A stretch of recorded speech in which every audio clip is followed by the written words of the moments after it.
Um estudo recente da ONG FASE, Solidariedade e Educação, indica o descontrole dos órgãos públicos sobre os recursos hídricos usados pela iniciativa privada. Os principais destinos desse item precioso e cada vez menos abundante no país são a agricultura irrigada e a mineração, autorizadas a obter volumes monumentais de água mesmo sem indicar as fontes. Os estados são responsáveis por 92% das outorgas de uso. Alguns poucos CNPJs são autorizados ao direito de extrair, né, quantidades imensas, inimagináveis, assim, de litros de água por hora, e tudo isso na base da informação dada por elas próprias, né? Então, o processo de outorga ele é autodeclaratório, né? Então, assim, isso está previsto na lei, mas é muito ilegítimo, né? Porque você oferece uma base de confiança para esses atores que eles mesmos dizem qual é a vazão que eles vão consumir, e o Estado não tem nenhuma capacidade de fiscalização. Para planejamento e gestão da água, garantir água para todos, né, de forma sustentável, a gente tem a outorga, a cobrança pelo uso da água e o enquadramento dos rios como instrumentos que fazem o tripé da gestão. Então, eu não posso conceder uma outorga se eu não tenho o rio enquadrado.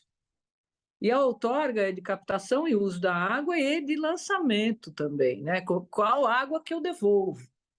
E esses setores, eles vêm nessa cultura falsa de abundância. O maior usuário privado das bacias superficiais é disparado o agronegócio irrigado, para onde são reservadas 1/4 do total de outorgas do país e para onde vai 70% da nossa água bruta. Uma realidade que vai na contramão das justiças ambiental e social.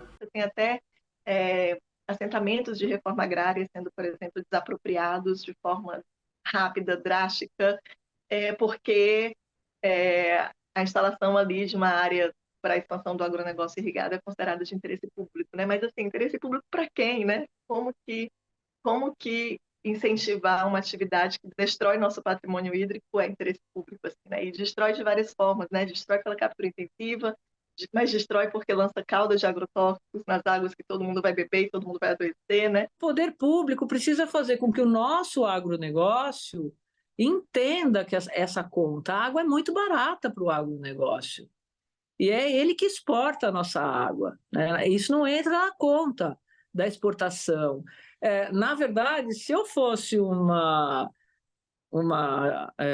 assessora de advocacy da Frente Parlamentar do Agro, eu estaria buscando soluções e mudanças de comportamento para essa sustentabilidade. Vai ficar sem água. É o setor que primeiramente será prejudicado na disputa. Já a mineração, embora tenha bem menos outorgas que o agronegócio, consome grande parte dos recursos em poucos empreendimentos, especialmente em Minas Gerais e São Paulo. Você tem, inclusive, áreas em que o aquífero é o território de extração do minério, né? Então, você é um quadrilátero, como chamam lá em Minas, né? O quadrilátero ferrífero aquífero, né? Então, você destrói a canga para extrair o minério e você destrói a zona de recarga do aquífero imediatamente, né?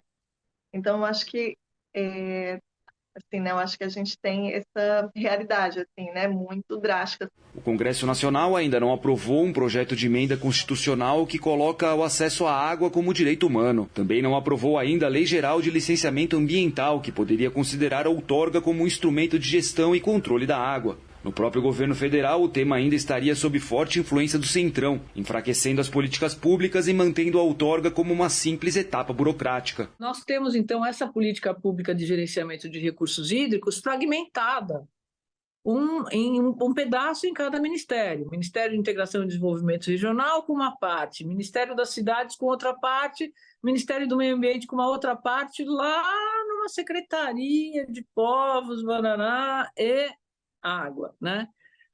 O Conselho Nacional de Recursos Hídricos, que é o órgão gestor máximo para tratar dessas outorgas, dessas regras, né, básicas de fundamentos, princípios dessa política, foi desmontado no governo passado e até agora não foi reorganizado. Ambientalistas pedem maior rigor sobre o volume captado e devolvido para os aquíferos, cujo coeficiente poderia ser passível de recompensas ou punições. Também criticam o fato de as pessoas serem as primeiras a serem penalizadas em caso de crises hídricas, com apelos ao racionamento individual quando nunca se fala de aplicar moratórias aos maiores consumidores de água no país. No texto da lei você tem autorização para revisão ou suspensão de outorgas em caso de estresse hídrico, em caso de comprometimento dos múltiplos, né, dos usos múltiplos das águas, em caso de paradigmas relativos a questões ambientais, né? Então você tem uma lei que prevê a necessidade desse instituto, né, de você poder responsabilizar e interromper a arquitetura da impunidade sobre quem são os reais grandes consumidores de águas, né?